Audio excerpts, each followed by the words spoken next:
하나님의 말씀 야고보서 2장 1절부터 보시겠습니다.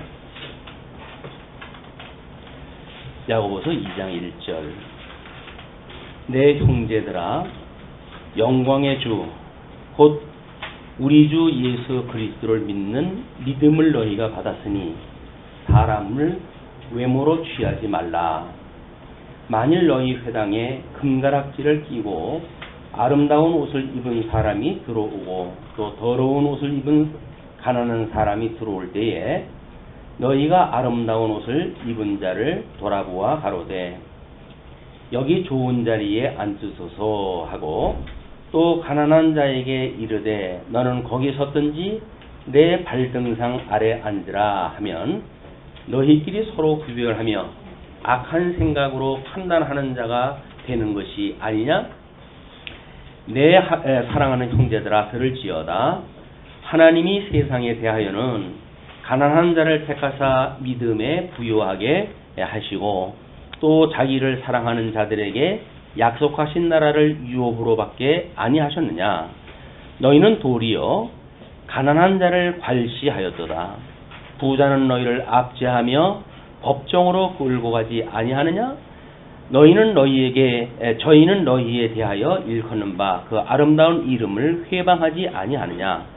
너희가 만일 경에 기록한 대로 내 이웃 사랑이를 내 몸과 같이 하라 하신 최고한 법을 지키면 잘하는 것이거니와 만일 너희가 외모로 사람을 취하면 죄를 짓는 것이니 율법이 너희를 범죄자로 정하리라.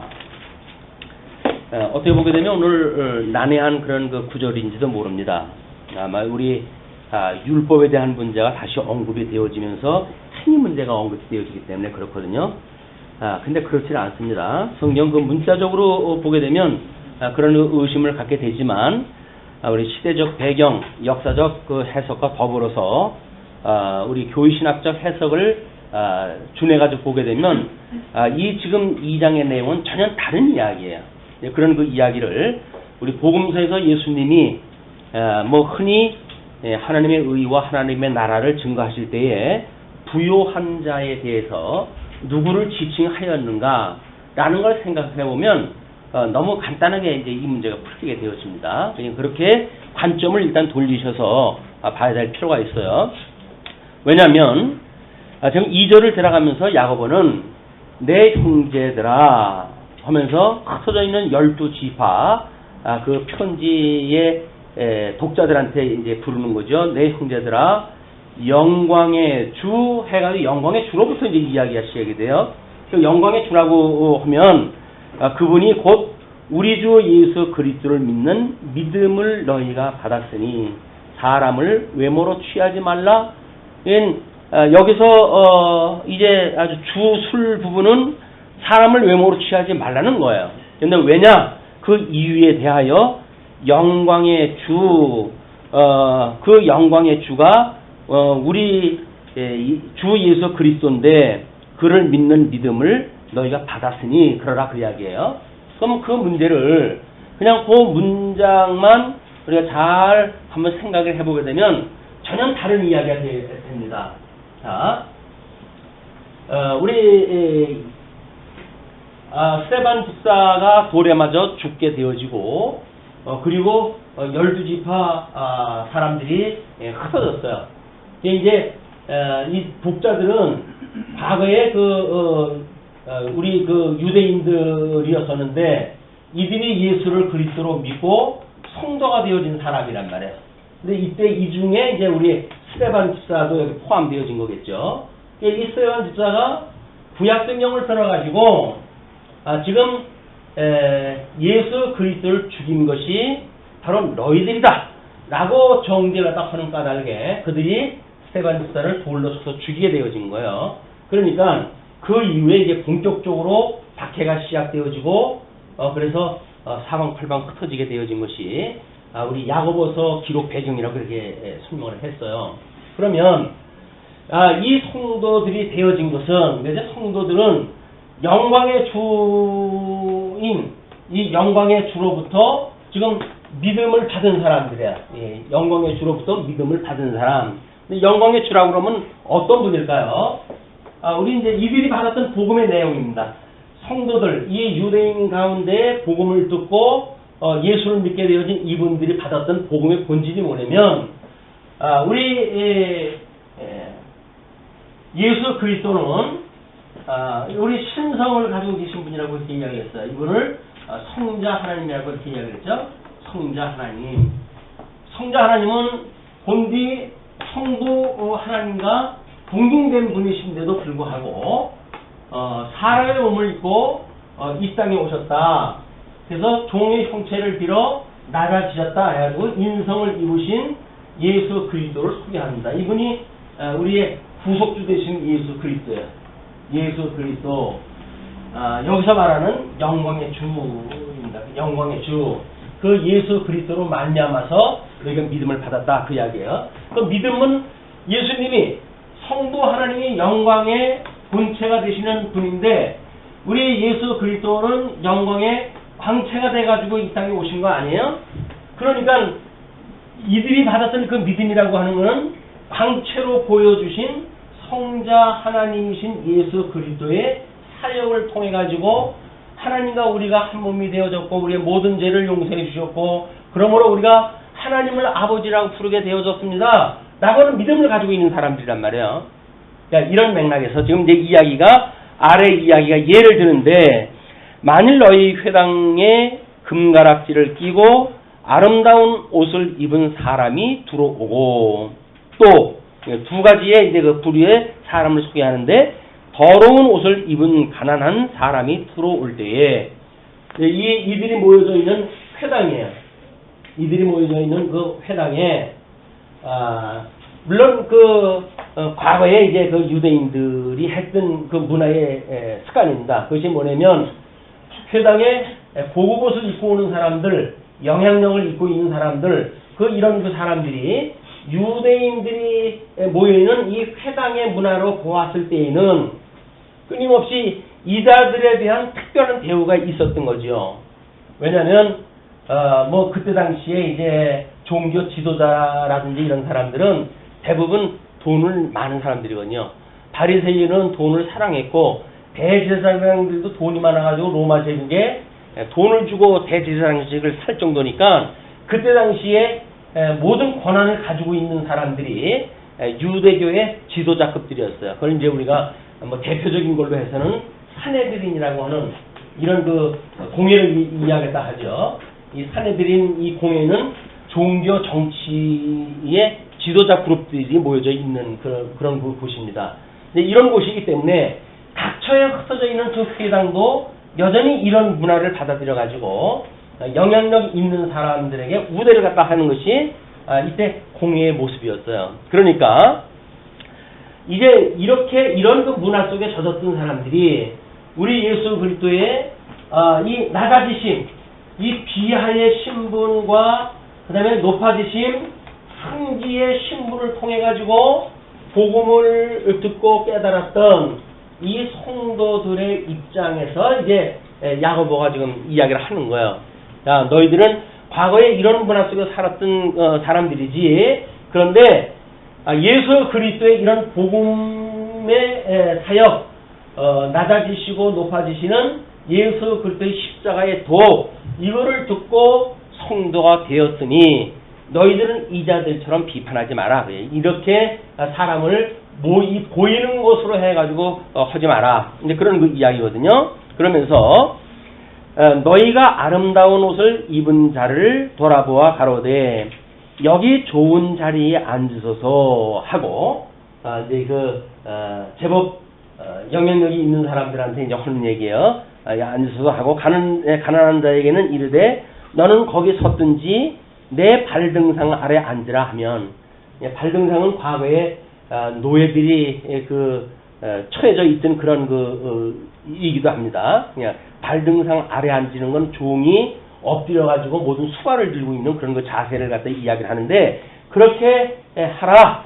그렇게 하면 너희끼리 서로 구별해 가지고 악한 생각을 한다는 거예요. 이 악한 생각은 하나님께서 복음을 위해 가지고 우리 성자 하나님이신 예수 그리스도를 이 땅에 우리의 대속을 위해 가지고 죄 아래 이거 죽는 데까지 내어버려 주셨는데 이런 예수님을 이 유대인들은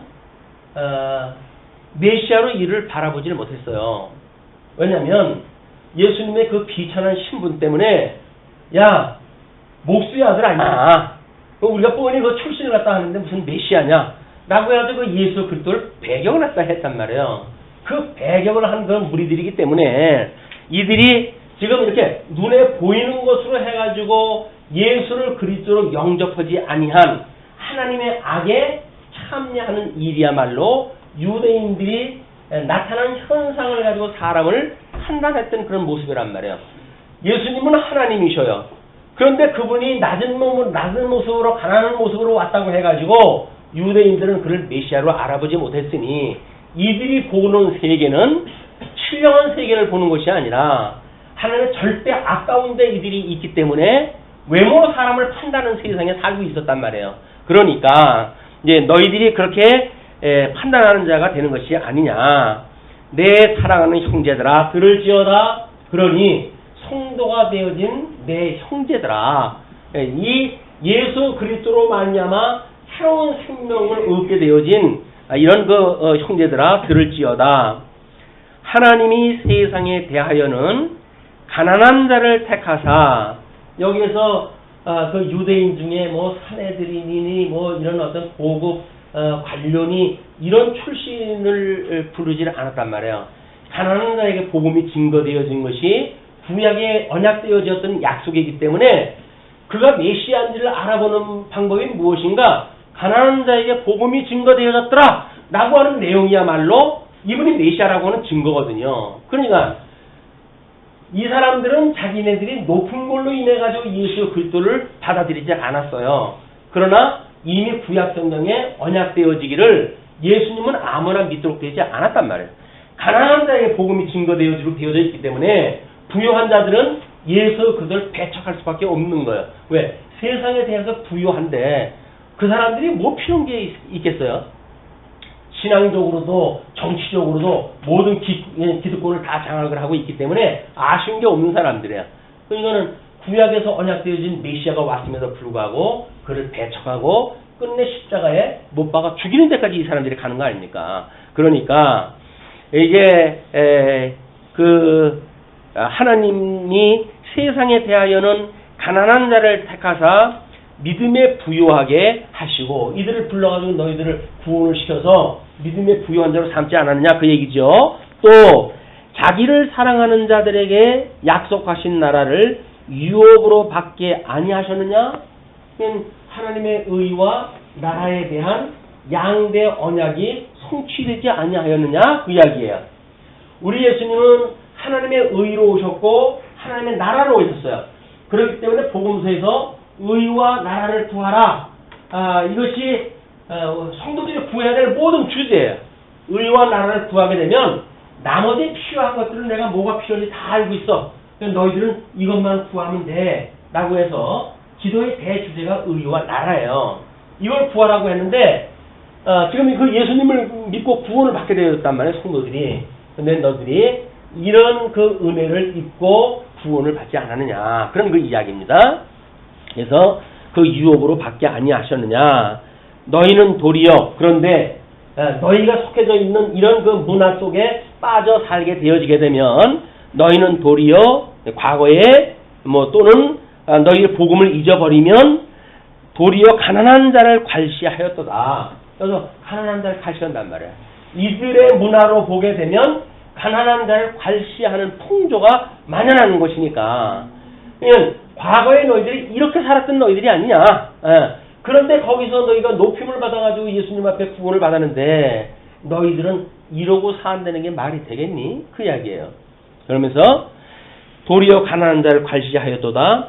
부자는 너희를 압제하며 법정으로 끌고 가지 아니하느냐? 예수 믿는 사람들이 스데반 집사가 돌에 맞아 죽고 그리고 사방팔방 흩어질 때 유대인들의 이 관원들이 끊임없이 예수 믿는 사람들을 붙잡아가지고 자기네들 옥에 가두고 이런 그 일들을 했단 말이에요. 그것이 사도 바울이 초기에 예수님을 믿기 전에 했던 그런 그 일들 아닙니까? 그 일이 있었던 거란 말이야. 그러니까 스데반 집사가 지금 이 박해를 받고 흩어졌다라고는 초기 기독교 상황이에요. 초기 기독교 상황. 그렇기 때문에 지금 야고보서를 받는 그 독자들은 초기의 그 상황을 너무나 잘 압니다. 어떻게 박해를 받았고 어떻게 흩어졌고 거기에서 호시탐탐 뭐 이 사람들이 잡아가지고 간원에다 넘겨주고 하는 일을 피해가지고 이 현재 자기네 살고 있는 데까지 미친 사람들 아니겠어요? 그냥 사도 이 야고보의 그런 그 편지를 받는 사람들은 이 문화에 대해서는 너무나 잘 알고 있는 현실의 문제예요. 그런데 2000년이나 격해져 있는 우리들의 입장에서 보게 되면 이 내용을 보면서 부자와 가난한 자 이런 사회적인 구성원들의 양극단에 대한 이해를 가지고 마치 부한 자와 가난한 자에 대한 이것이 이 편지의 본질인 것처럼 코다가 되어진단 말이에요. 그런데 있는 자와 없는 자, 부자와 가난한 자, 예수를 믿는 그리스도라고 한다면 같은 구성원으로서의 성도예요. 그런 사람한테 있고 없고를 이런 식으로 이야기를 한다면 우리들이 이해한 것처럼 마치 천국에는 저 부자가 천국에 들어가지 못한다. 낙타가 반일기 가는 것처럼 어렵다. 라고 말하는 그런 것하고 만약에 이렇게 연결시켜버린다고 한다면 이 교회에서는 모든 성도들이 있는 거 다 팔아가지고 가난한 사람한테 부재해야 되는 것이 맞는 것처럼 이게 보인단 말이에요. 그래서 교회는 마땅히 또 그래야 되는 것처럼 보인단 말이에요. 근데 이건 그런 얘기가 아니다 지금. 복음의 본질을 이야기하는 거예요. 이렇게 오셨던 주님께서 승천하셔서 그리고 성령을 보내주셔가지고 이 천상에서 하시는 일을 성령을 통해서 증거해 주는 거 아닙니까? 성령을 통해서 우리가 믿게 되어지는 그 믿음의 세계. 우리가 여기서 이 믿음의 세계는 성령께서 이걸 깨닫게 하시는 거지요. 성령께서 깨달아 알고 믿어 경외하게 하시는 모든 성도들의 삶의 문제는 성령께서 지금 이거 믿음을 주시는 일이에요. 깨닫게 하시는 일이란 말이에요. 어떤 그 일을 천상에서 우리 예수님이 하시는 일에 대하여 증거하는 일이니까.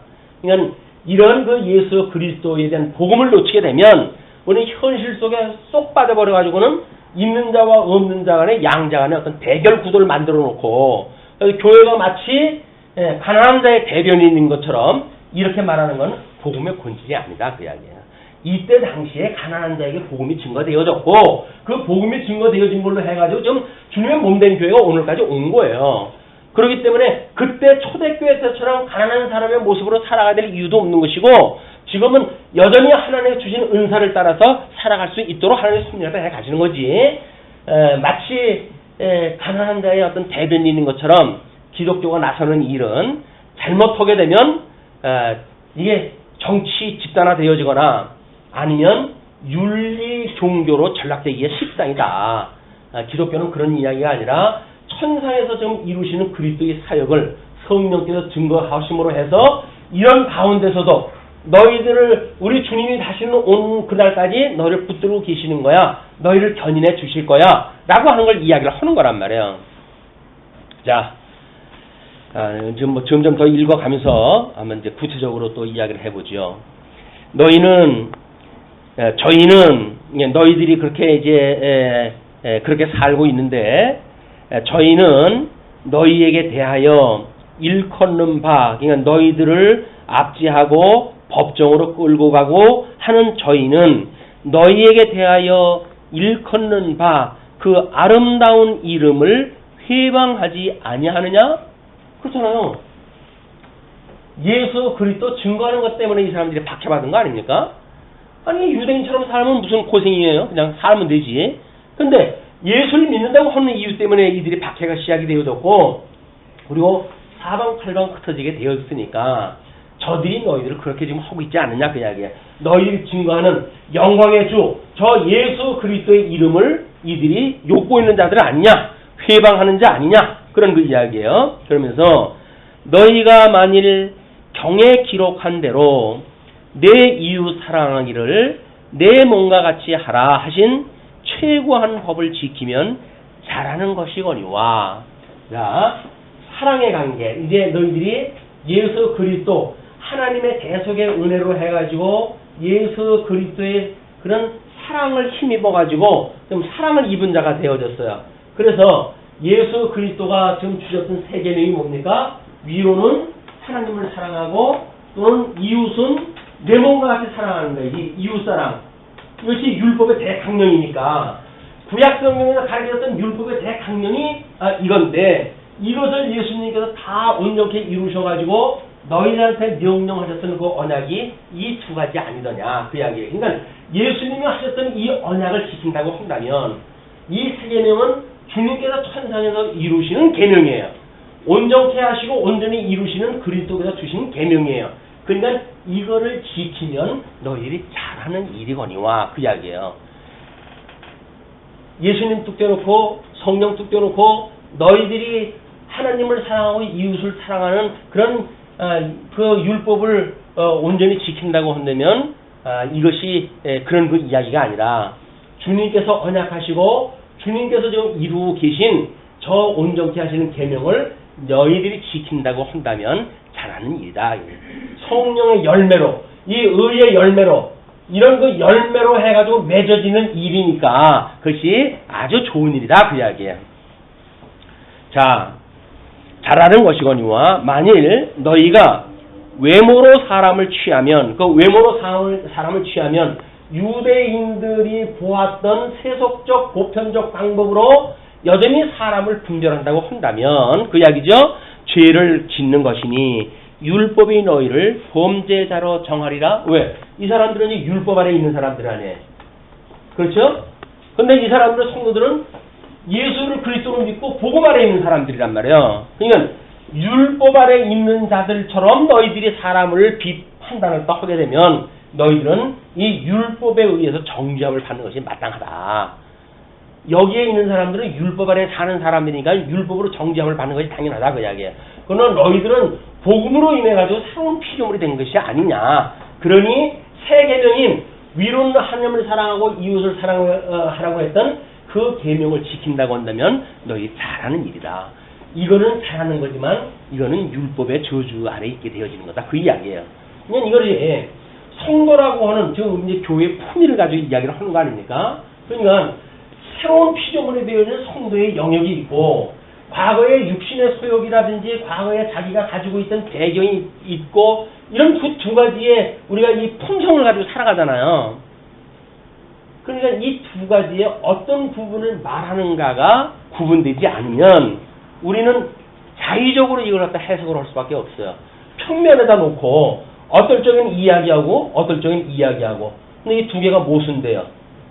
이게 이제 그런 지경이란 말이에요. 근데 이건 그 얘기가 아니에요, 지금. 신령한 부분에 대한 이야기와 과거에 처해져 있었던 그런 그 두 가지 문화를 비교를 갖다 하면서 설명하다 하는 것이다. 왜? 복음으로 인해 가지고 너희들이 영광의 주를 영접을 했고 그 믿음을 너희들이 선물로 받았으니까 그걸로 나타나는 이 성령의 열매가 무엇인지를 통해 가지고 사방팔방 흩어짐에도 불구하고 우리 하나님께서 여전히 우리가 예수 그리스도 안에 있으므로 주님 오시는 날까지 견인의 삶을 주님께서 인도해 가신다. 어떻게 살면서 증인의 삶을 살아가면서 견인의 그 은혜에 우리가 있게 되어진단 말이에요. 여기까지 도달을 갖다 하는 거예요. 주님께서 우리와 함께 하신다니까요. 어떤 지경에 사방팔방 흩어져서 복음을 우리가 믿고 또 그 예수 그리스도를 믿는다고 하는 그런 이유로 박해를 받는 가운데 있을지라도 주님께서 우리를 끝까지 붙들고 계시니까 너희들은 이런 때의 환난 날에 기뻐해라 그 이야기예요. 너희들 이렇게 이것 때문에 환난 받니 기쁜 일이야. 왜? 너희들이 다른 신분이 되어졌기 때문에 이 사람들이 그러는 거니까 너희들은 기뻐해야 되지 않겠니? 그 얘기거든요. 근데 이거를 무조건 여기서 환난, 이 환난, 이 기뻐해라. 이것이 같은 이게 어떤 면에서 같은 면에서 이게 이루어질 수가 있는 게 아니에요. 환난이면 환난이죠. 환난이 그게 기뻐요. 여기서 받는 환난 날에 이거로부터 너희 노임을 받았으니 여기서 너희들이 기뻐해라 그 이야기거든요.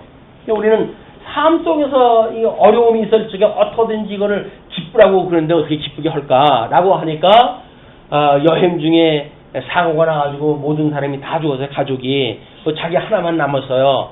그 슬픔 중에 있다가 뭐 말씀을 듣고 하나님의 음성을 들었는데 너 하나 사는 이유가 있지 않겠니? 라고 하는 걸 가지고 이게 나를 하나님께 살려주신 이유가 있구나 라고 해가지고 뭐 기쁨이 충만해가지고 이제 복음 사역을 했다든지 이런 그 일들은 다른 사람들이 봤을 적엔 설득력이 힘들어요. 나도 저런 믿음이 있으면 좋겠다. 가족이 다 해를 입었는데도 불구하고 성령 충만해가지고 그런 복음을 증거하고 이런 그 일을 갖다 했으면 얼마나 좋을까라는 생각이 들겠지만 그런 것들은 이렇게 이 양쪽의 이야기, 신령한 세계와 세속적인 세계를 두 가지 이야기를 이게 한 단어로 이야기를 갖다 했다고 해가지고 같은 맥락에서 이해를 하면서 만들어지는 오해들이란 말이에요. 이게 아니다. 우리가 거듭나고 중생한 성도로서의 영역이 있고 아직도 육체의 소욕을 따라 살아가는 영역이 있으니 끊임없이 이쪽의 거를 온전히 하신 예수 그리스도를 인해서 이쪽 거는 죽여가고 이쪽에는 점점 성장해 가서 우리 예수 그리스도의 형상을 닮아가는 그날까지 우리가 도달하는 것이 우리의 이 마음 부분이랄 때 이 마음이란 말이에요. 그래서 육신의 소욕은 점점 세해지고 성령의 소욕은 점점 우리가 이게 장성해져 가지고 예수 그리스도의 장성한 믿음의 분량까지 이루도록 하시는 것이 우리 주님께서 해가신 일이란 말이에요. 그런데 온전케 하시는 예수 그리스도를 바라봐야지 예수님 뚝 잘라놓고 여기서 어떻게든지 환난 날 우린 기뻐하고 여기서 뭐 이렇게 어떤 부자와 가난한 자에 대한 거를 이게 차별을 갖다 여기서 안 하고 뭐 이런 그 단순한 보편적 윤리 문제로 접근하는 일이 아니다. 뭐 여지껏 우리가 강론을 들어오셨으니까 충분히 이해하시라고 보여집니다. 그러면서 누구든지 이제 그 율법 여기 범죄자로 이제 되어진다고 하면서 누구든지 온 율법을 지키다가 그 하나에 거치면 모두 범한 자가 되나니 율법이라고 하는 율법은 이게 우리 이제 계명으로 해가지고 이제 십계명이라고 하는 뭐 이제 우리가 현대 우리 개혁교에서는 십계명을 도덕법이라고 이야기를 갖다 해서 이야기를 하니까 이런 계명을 지키는 일에 있어서 여기서 예를 드는데 지금 두 가지 예를 들죠. 간음하지 마라 라고 했는데 간음하지 말라 하신 이가 또한 살인하지 말라 이렇게 이야기를 했단 말이에요.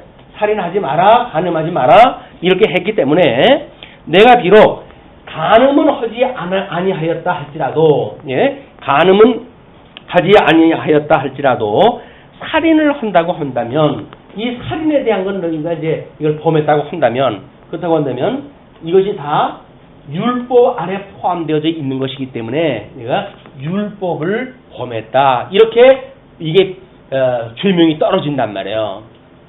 그게 이제 우리 그 주보에다가 이 법에 대한 거를 우리가 잘못하게 이야기를 하게 되면 이 하나님의 나라는 통치 영역이 있다고 그랬죠. 만물을 다스리라고 했던 그 영역이 있던 나라에 자손, 땅, 통치가 있는데 그 통치의 방법이 뭐냐면 삼법을 통한 법이에요. 삼법을 통해 가지고 하는 거. 그걸 법치주의라고 이렇게 이야기를 합니다. 법이 다스린다 그 이야기예요. 그런데 삼법이라고 하는 거는 입법이 있고 이 입법되어진 거를 준행하게 되어지는 항법이 있고 그 다음에 그걸 잘못되어졌을 때 그걸 심판하는 사법이 있게 되어지는 거거든요. 그래서 기독교권에 의해 가지고 어떤 민주 정치 체제가 만들어진 나라들 이런 그 헌법의 체계가 이걸로 되어져 있는 거예요. 우리나라 정치 체제가 왜 삼법 분립을 갖다 해야 된다든지 이런 것이 기본주의, 민주주의의 기본이라고 이야기를 하느냐? 이것이 전부 독자적인 은사를 따라 나눠준 것이기 때문에 그래요. 우리 입법에 대한 건 뭐예요, 이게? 이게 하나님의 의에 따라서 법이 정해지는 거 아닙니까? 하나님 기준이에요. 하나님의 기준이에요. 이거를 따라가지고 만약에 이 의에 의해 가지고 하나님의 심판이 여기서 이제 임해질 거예요. 그래서 너희들이 살인하라, 이 간음하지 아니하였다 할지라도 살인하지 말라라고 하는 이 범죄를 했으면 율법에 너희들이 지금 불순종한 게 되어지니까 너희들은 하나님의 심판에 도달하게 되어진다 그 이야기예요. 그래서 우리들 여기서 인간인 우리들이 이 항법의 어떤 주인공으로 들어가게 되면 지금 이제 우리는 이거를 행정이라고 이렇게 이야기를 하죠. 왜냐면 행법을 하기 위해서는 나름대로 이제 정치적인 어떤 그런 세칙을 만들고 그걸 준행하고 하는 일들이 있으니까 이걸 행정이라고 이렇게 이야기를 해서 입법부, 행정부, 사법부에 나눠 놓는 거예요. 그러니까 대통령이 지금 이제 행정부의 수반이에요. 물론 뭐 국가의 대표지만 이 3법으로 하게 되면 행정부의 수반인 거예요. 그럼 이분이 입법부에다가 영향력을 미칠 수 있는 이야기를 한다든지 이렇게 되면은 3법 분립 정신에 어긋나는 거예요. 어느 나라도 대통령이 그렇게 하는 것이 이게 정상적인 것이 아닌 거예요. 뿐만 아니라 행정수반이 사법부에다가 입김을 넣어가지고 어떤 사법을 왜곡시킨다고 한다면 이것도 대통령이 해야 될 일이 아니란 말이에요. 왜 이 국가에 대한 예를 들까요? 뭐 정치적인 얘기를 하고 싶어서요? 아닌 거예요. 교회의 예를 들기 위해서 그러는 거예요. 교회의 행정의 수반이 목사예요. 목사. 근데 사실은 사법을 주로 해야 되는 사람들이 장로님들. 왜 치기 하시는 분들이니까 장로님들이에요. 이 법은 우리가 공동의회라고 하는 걸 통해 가지고 교회의 의결지구는 공동의회밖에 없어요. 공동의회에서 모든 입법이 되어지게 되면 그 입법을 목사가 행정수반으로 해가지고 나름대로 하거나 또는 집사들이 이제 이 일을 갖다 하거나 이렇게 이제 되어지죠. 목사가 행정의 수반이라고 하는 때의 이 이야기인데 과연 목사가 행정의 수반이어야 되는가에 대한 문제는 우리가 의심을 제시했다 했잖아요. 그러므로 목사는 성경을 가르치고 집사가 행정의 모든 일을 우리가 맡아서 해야 된다라고 하는 것이 우리 교회 정관의 정신이란 말이에요. 그러면 목사는 성경을 가르치는 일이에요.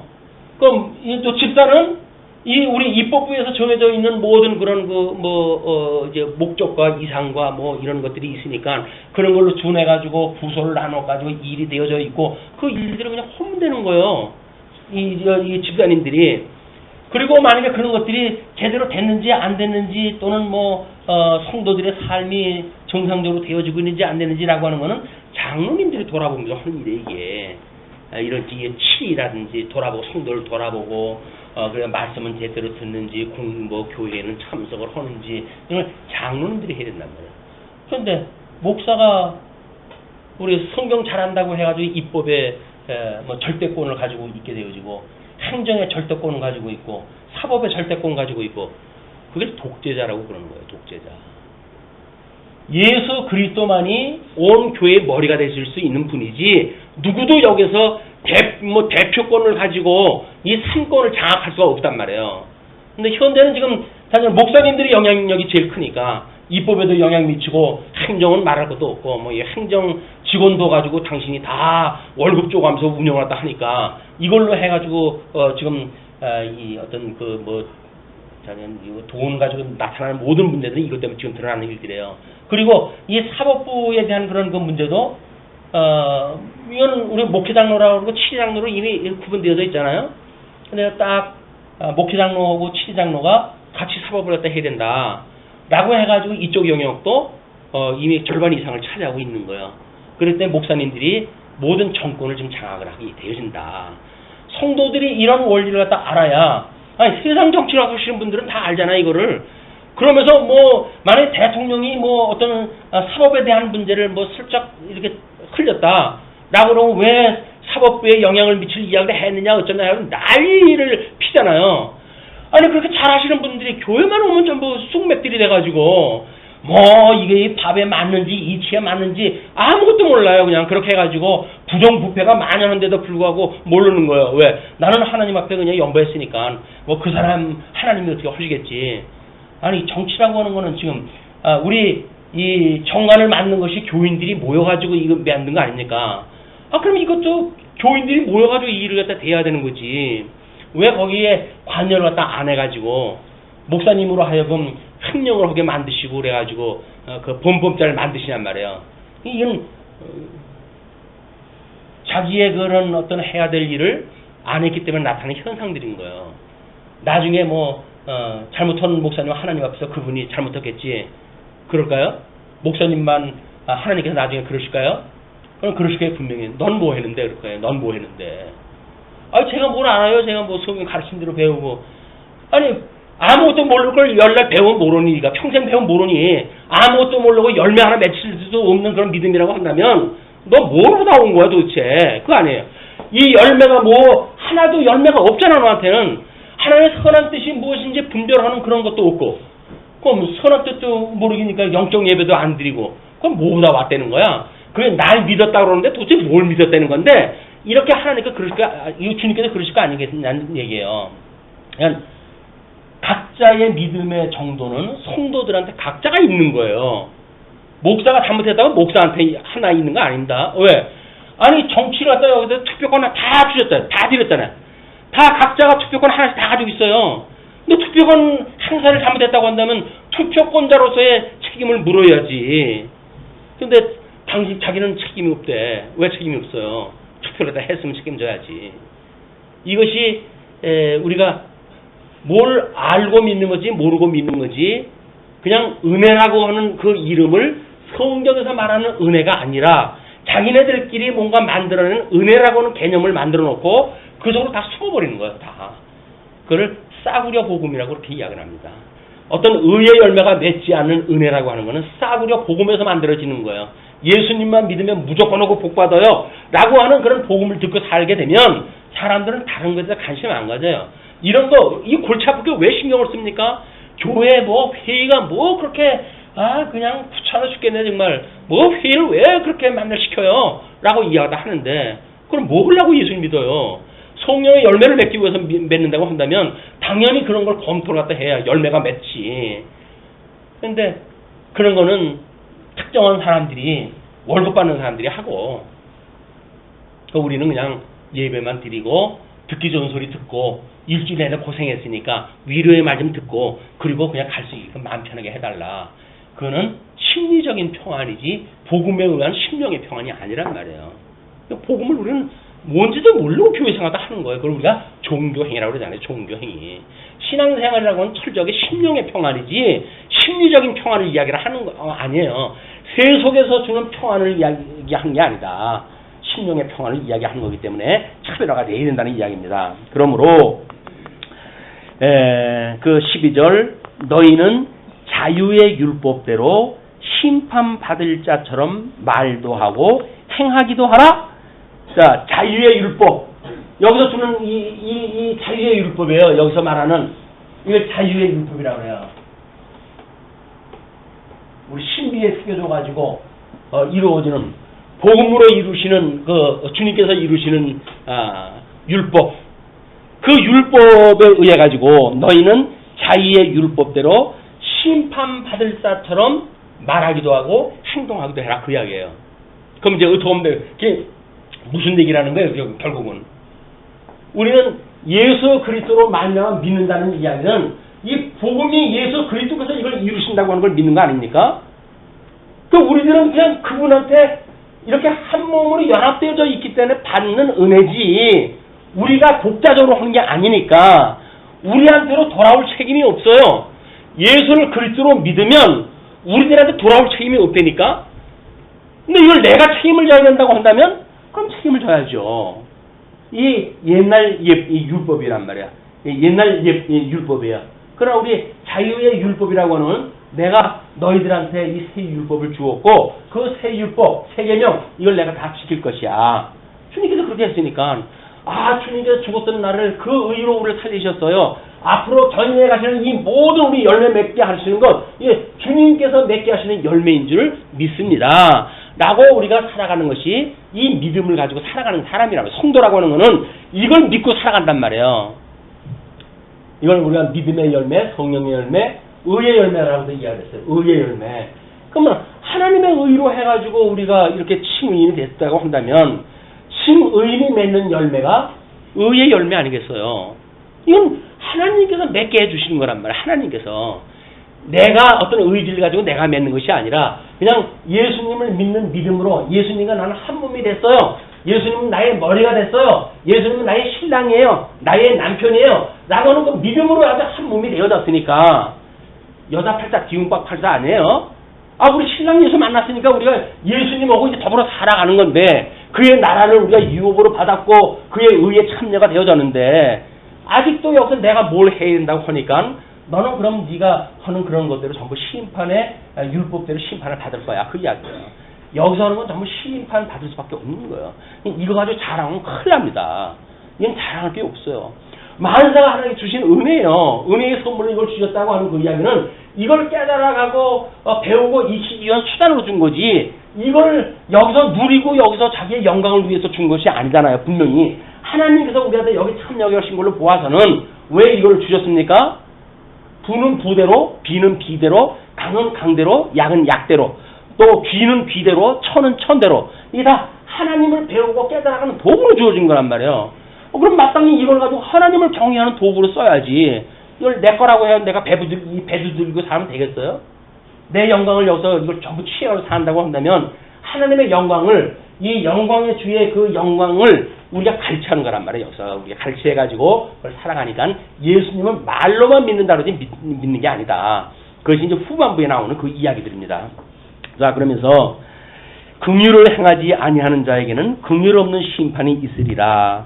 긍휼은 심판을 이기고 자랑하느니라. 여기서 나오는 이 사법이야말로 우리가 1만 달란트 빚진 자인데 탕감을 받았잖아요. 우리 이 속죄를 받았어요. 1만 달란트를 속죄를 받았어요. 그러니까 이 1만 달란트 속죄를 받았다고 하는 것을 어떻게 성령의 열매로 증거하며 살아갈 것인가 라고 하는 것이 어떻게 이 속죄를 갖다 하는 것이 어떻게 된다고요? 우리가 이렇게 살아가면서 100대라는 빚진 자를 용서하는 걸로 해요. 신앙 고백으로 살아가는 거예요. 내가 이게 믿어져요. 믿어지게 되면 다른 사람 100대라는 빚진 자를 용서를 하겠지. 1만 달란트 탕감 받았다고 그러면서 100대라는 빚진 자를 용서 안 해준다고요? 그건 1만 달란트 탕감 받은 걸 모르는 사람이란 말이에요. 예수님으로 말미암아 우리가 새로운 피조물이 됐습니까? 말할 수 없는 죄인이었던 나를 우리 주님이 살리셨습니까? 그럼에도 불구하고 나한테 조금 잘못했다고 해가지고 저주하고 찍어누르고 그 사람을 시기하고 질투하고 미워하고 그런 일이 나겠어요? 그건 이미 우리 주님의 사랑을 체험하지 않은 거란 말이에요. 용서함을 받지 못한 거예요.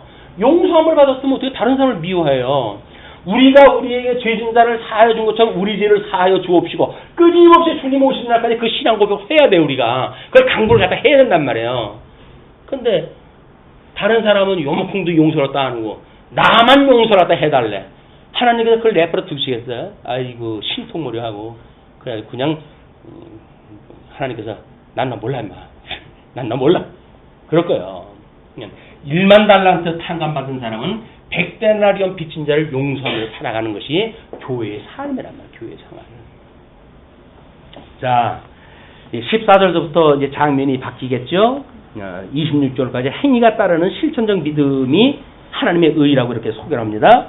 내 형제들아, 만일 사람이 믿음이 있노라 하고 행함이 없으면 무슨 이익이 있으리요? 그 믿음이 능히 자기를 구원하겠느냐? 자기가 여기서 믿음이 있다고 그래요. 나는 예수님을 믿어. 난 믿음이 있어. 라고 말해요.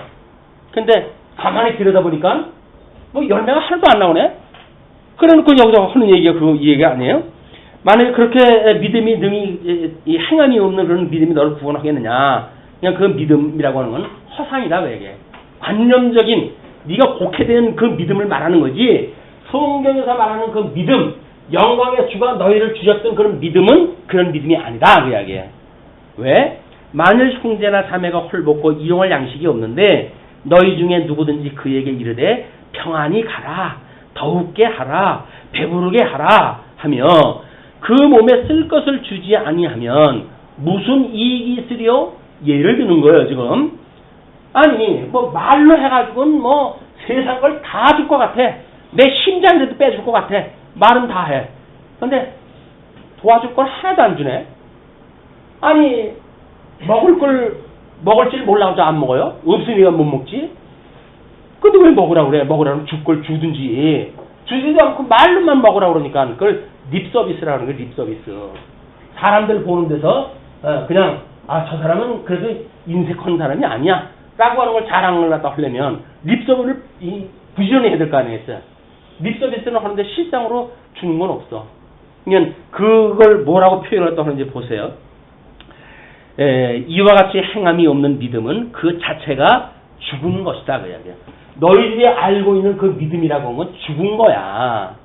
그거는 성경에서 말하고 있는 영광의 주가 너에게 주는 그 믿음이 아니라 너희들이 만들어 놓고 그냥 사장되어져 있는 그런 그 믿음이라고 하는 개념인 거야. 그 이야기죠.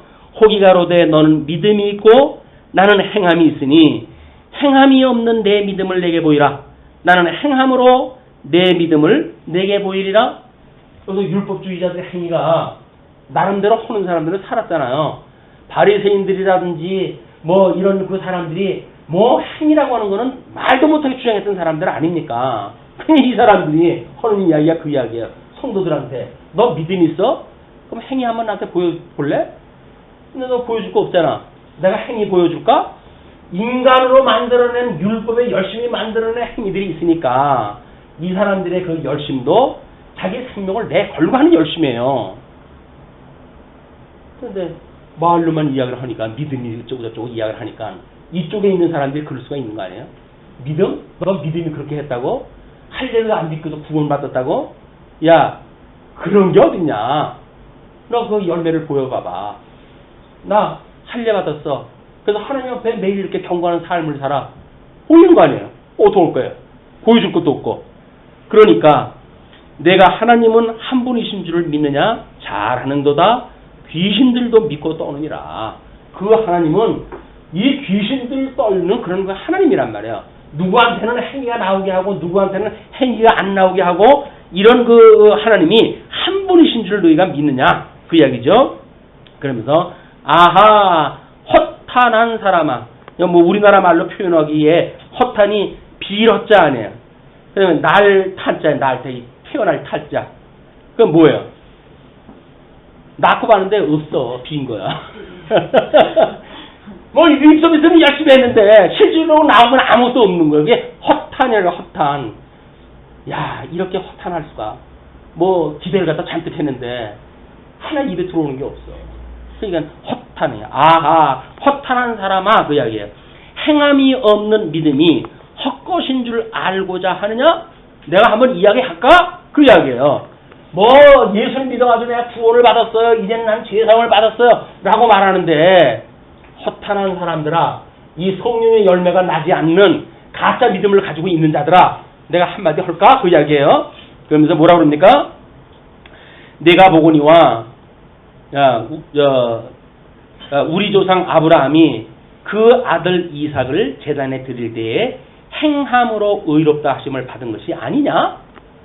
그러니까 하나님께서 이삭을 바쳐라 라고 했을 때 아브라함은 뭐 자기 아들을 데리고 왔어요. 자기 아들 짐에다가 그 화목까지 채워가지고. 근데 아들이 묻지 않습니까? 아버지, 여기 화목은 있는데 재물은 어디 있어요? 묻잖아요. 근데 아버지가 네가 재물이다 차마 말을 못하니까 하나님께 다 준비했다 라고 이야기를 하고 이제 그 가지고는 그를 묶어놓고 칼로 찔렀어요. 거의 그건 찔른 거예요. 이제 다 죽인 거예요. 이제 그냥 뭐 마음을 돌이켜가지고 내가 여기까지 한번 시험을 해봐 라고 하는 그것이 아니라 하나님께서 했던 명령을 준행가지고 찔른 거예요. 하나님께서 그걸 막으신 거 아니에요? 내가 너의 그런 행위를 내가 보았다. 그 이야기예요. 행위의 열매가 없이 믿음으로 구원을 받았다 그러는데 믿음으로 구원받은 사람이 행위가 안 나와. 그리고 온통 욕심을 갖다 채워가면서 살아. 그리고 뭐 성도들을 그냥 이용을 갖다 해가지고 뭐 벨거벨거를 다 해. 그 벨거벨거가 뭐 다 아시는 걸 거예요. 벨거벨거를 다 해. 그러면 그분이 주를 위한 거요, 성도를 위한 거요. 도대체 왜 그 일을 갖다 하는 거예요? 자기 배우 위해서 그런 게 사는 거예요. 자, 그럴 뿐만 아니라 내가 보거니와 믿음이 그의 행함과 함께 일하고 행함으로 믿음이 온전케 되었다. 믿음이라고 하는 것은 행위가 열매가 따라오는 걸 믿음이라고 그러지 열매가 없는 걸 믿음이라고 그러는 것이 아니야. 그 개념인 거란 말이에요. 근데 이신층이 믿음으로 구원을 받아 라고 이야기를 했으니까 아니 믿음으로 구원을 받는데 왜 또 행위가 없으면 이게 죽은 거라고 그러느냐 라고 하니까 우리 사도 바울의 그런 서신서와 모순관계로 이해할 수가 있잖아요. 그러나 사도 바울이 말했던 그 이심칭의의 논리도 우리 로마서에서 12장에서부터 그 의의 실제 문제가 언급되잖아요. 영적 예배의 그 결과가 쭉 나오잖아요. 그게 뭐예요? 전부 성령의 열매에 대한 것들을 소개를 했다고 하지 않습니까? 그게 의의 열매란 말이에요. 이심칭의의 열매라고 해가지고 믿음은 결과로 나오는 거지 이게 없는 게 아니란 말이에요. 다만 기독교에서는 행위를 통해 가지고 구원받는다고 하는 유대교를 부정을 한 거예요. 너희들의 율법을 지켜 의를 이룬다는 이야기는 아니냐. 오직 하나님의 의로 말미암아야 돼 라고 한 걸 이야기를 한 거지 행위 자체가 없다고 하는 이야기가 아니란 말이에요. 근데 이 믿음을 오해하게 되면 이거 공짜로 갖다 쓸 수 있겠네. 나 뭐 돈도 안 내고 그냥 믿음이라고 하는 명분을 가지고 그냥 충분히 이 구성 속에서 살 수가 있겠네 라고 생각을 가지니까 나는 예수 믿어요 라고 해가지고 어중이 이 일들을 이제 들어오는 거예요. 왜? 들어오면 그 있는 재산 팔아가지고 뭐 밥도 준다 그러지 뭐도 준다 그러지 그러니까 그는 신령한 단체가 아닌 거예요. 뭐 먹고 배부른 까닭에 예수님을 따랐던 것처럼 여전히 먹고 배부른 까닭에 우리 예수님의 몸된 교회를 그들이 따라다니는 거다. 뿐만 아니라 이에 경에 이른바 아브라함이 하나님을 믿으니 이것을 의로 여기셨다는 말씀이 응하였고 하나님 그걸 믿었단 말이에요. 하나님이 피조물 제물로 바치라고 그랬는데 제물 주실 거라고 믿고 그냥 한 거예요. 그거를 히브리서 기자가 이야기를 했잖아요. 믿음으로 이삭을 바쳤다 이렇게 이야기를 했잖아요. 그 믿음을 가지고 바쳤는데 그걸로 의로 여기셨고 말씀이 응하였고 그는 하나님의 벗이라 칭함을 받았나니. 이제는 우리 예수 그리스도와 우리의 친구 된다 그래요. 친구요. 우리 보고 친구라고 그래요. 하나님이 우리 보고 친구라고 그런다니까요. 그러니까 친구를 보면 그 사람의 인품을 알 수가 있는 거예요. 어떤 사람하고 사귀는지를 보면은 그 사람의 인품을 알 수가 있는 거예요. 우리가 예수님하고 친구가 되었다고 한다면 적어도 이분이 어떠한 분인가 다 아는데 그분에 걸맞는 우리의 삶을 살겠지. 설마 아는 건 이렇게 사는데 사는 거는 망나니로 살겠어요? 아니란 말이에요. 그러니까는 그런 거를 지금 이 구약을 들어가서 설명하다 하는 겁니다. 그냥 구약도 마찬가지로 신약의 이런 논리와 똑같은 거다. 그 이야기예요. 뭐 구약은 율법이고 뭐 신약은 복음이고 이런 개념이 아니라 구약도 다 우리 신명기에서 이미 위로는 하나님을 사랑하고 이웃을 사랑하라. 이것이 율법의 대강령이라고 증명을 내려놨으니 이미 구약 성경도 다 같은 원리예요. 다만 오실 분에 대한 예표요 모형으로 보여주는 그림의 형식만 다를 뿐이지 똑같은 복음의 내용 같다.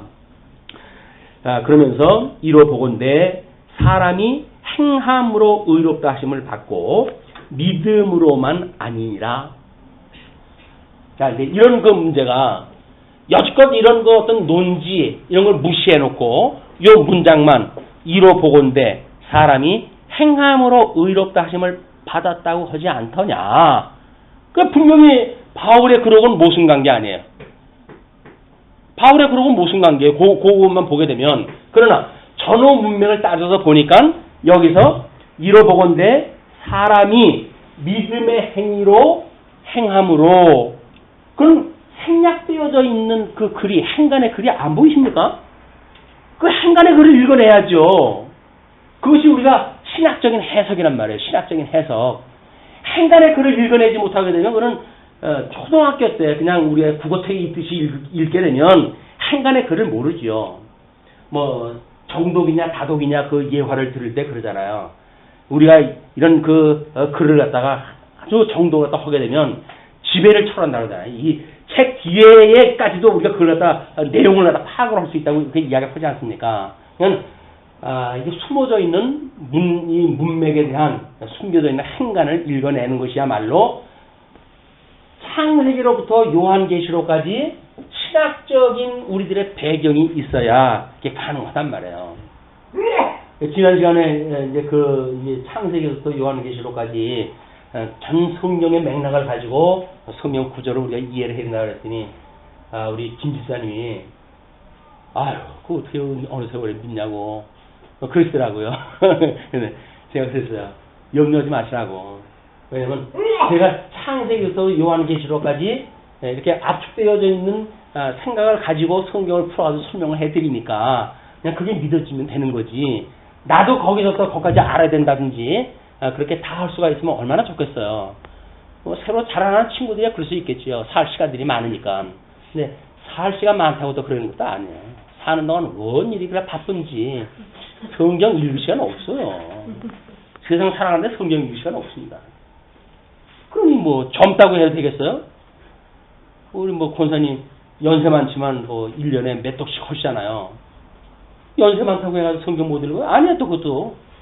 연세 많다고 해서 문제가 해결이 안 되는 것도 아니고 나이가 젊다고 해서 이 일이 해결되는 것도 아니고 하나님의 만세의 은혜로 되어진 거다. 그러니까 너희들 그 믿음을 후히 주시는 주님께 구하라 그래야 돼요. 믿음을 구해라. 이 믿음은 주님한테 구해야 되는 거예요. 주님 이런 믿음을 주세요라고 자꾸 구하면 하나님과 후히 주시는 분께서 너에게 주신다 이렇게 이야기를 했죠. 우리 1장을 공부할 때 확인했던 내용입니다. 자 그러면서 그렇게 사람이 행함으로 의롭다 하심을 받고 그 이야기예요. 믿음으로만 라고 하는 그 이야기는 너희들이 알고 있는 가짜 믿음, 행위가 따르지 않는, 우리가 그렇게 이야기를 했죠. 우리는 이제 마음이라고 하는 것이 여기 있는 마음이, 이 마음은 지, 정, 의의 인격이라고 그러지 않았어요. 왜냐면 우리들의 기억, 생각, 그 다음에 감정, 이것이 깃들이고 있는 것 또는 생겨나는 것, 이걸 우리가 마음이라고 했단 말이에요. 우리의 마음이라고 하는 그거는 기억이나 생각이나 감정이 깃들이는 것이나 아니면 이것이 생겨나는 곳을 우리가 마음이라고 전 인류가 약속을 하다 했어요. 그걸 마음이라고 그러자. 자전적 의미에 자전적 의미. 이건 신학적인 의미도 아니고 그냥 자전적인 의미예요. 이걸 가지고 우리가 봤을 때 지정의라고 하는 인격이 구성되어진다고 보는 겁니다. 이렇게 보기 때문에 이 과거 믿음만 있어 라고 하는 사람들의 이야기가 요걸 우리가 주지주의라고 이렇게 이야기하는 거예요. 주지주의. 그 다음에 요거를 주정주의, 요거를 주의주의. 공산주의니 무슨 주의니 하는 사람의 열심들은 다 어디서 나오는 거예요? 주의주의예요. 주의주의. 뭔가 사상체계를 만들어가지고 어떤 행동을 유발시킬 수 있다는 이야기는 주의를 만들어가지고 이런 뭔가 우리 의지 발동이 이제 된다고 믿어지는 거거든요. 또 아는 것이 힘이다. 뭐 계몽주의 정도의 사람들이라면 그랬을지도 몰라요. 아는 게 힘이야. 그래가지고 뭔가를 교육을 시키게 되면 그것이 교육의 힘이 무엇인가를 우리로 하여금 변화를 일으켜갈 것이다 라고 이야기를 하는데, 뭐 교육은 인류가 생성된 이래 가정교육서부터 교육이 안 이루어진 데가 없어요. 근데 뭐 지금까지도 맨날 이게 문제가 될까요? 교육으로 되어지는 거 아니에요. 하나님께서 어떻게 해가시는가 문제, 믿음을 주셔야 되는 문제지. 뿐만 아니라 주정주의, 아마 어떤 그런 게 우리가 주지주의적인 믿음을 갖게 되면 머리만 돌아가는 것 같잖아요. 사람이 삭막하고 그냥 대부분 사람들이 예수 믿는 게 이상해 라고 해가지고 뭔가 이 감정을 바라고 싶어요. 신비주의거나 이런 것들이 오게 되면 이걸 주정주의라고 이야기를 하는 거예요. 정적 어떤 그런 감동. 요즘은 이제 이 감동의 시대라 그러잖아요. 사람들을 설득을 시키려면 마음을 움직여야 되는데 이 정 부분을 갖다 자극을 시켜야 되는 거야.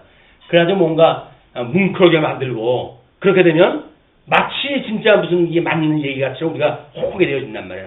그러나 성경이 말하는 하나님께서 열매로 주시는 그 믿음이라고 하는 거는 이 상실했던 마음, 하나님과 원수되어졌던 마음을 우리 이거를 돌이키게 해서 마음을 돌이키게 해가지고 우리로 하여금 깨달아 알고 믿게 하시는 성령의 역사가 성경에서 말하고 있는 믿음의 전체에게, 믿음이라고 하는 것은 어떤 그런 주지주의적인 것도 아니고 주정주의에 머무르는 것도 아니고 전 인격적으로 역사를 갖다 해가시는 성령의 열매다. 그러니까 그걸 우리가 구해야 되는 거예요. 예수 믿는다고 해가지고 입만 나불나불 하는 게 아니라 자기의 어떤 실행도 있고 이렇게 되어진단 말이에요. 이게 왜? 주님께서 이 성령의 열매를 맺게 하시니까. 우리 예수님이 우리를 위해서 대속을 했는데 우리는 만인 제사장이라고 그러면서 다른 사람에게 복음을 증거해야 되는데 돈 들어가는데 내가 왜 복음을 증거해? 다른 사람이 증거하겠지 라고 해가지고 인색한 마음을 가지고 제사장 역할을 안 한다고요? 그럼 왜 안 믿는 거예요? 그건 제사장 역할을 할 수밖에 없어요. 우리는 이미 증인이기 때문에. 내가 증인이라고 한다면 증인의 삶을 살아가도록 되어져 있다니까요. 근데 그걸 아니라고 한다면 안 믿는 거예요. 아직도 뭔가 관념의 세계 속에서 이렇게 하면 뭐 마땅히 그렇게 되어지는 거 아니야? 라고 하는 막연한 믿음을 가지고 있는 거다. 믿음이라고는 열매로 맺게 되어지는 것이니까. 그걸 마지막으로 해가지고 이제 라합의 예를 듭니다. 이와 같이 기생 라합이 사자를 접대하여 다른 길로 나가게 할 때의 행함으로 의롭다 하심을 받은 것이 아니냐.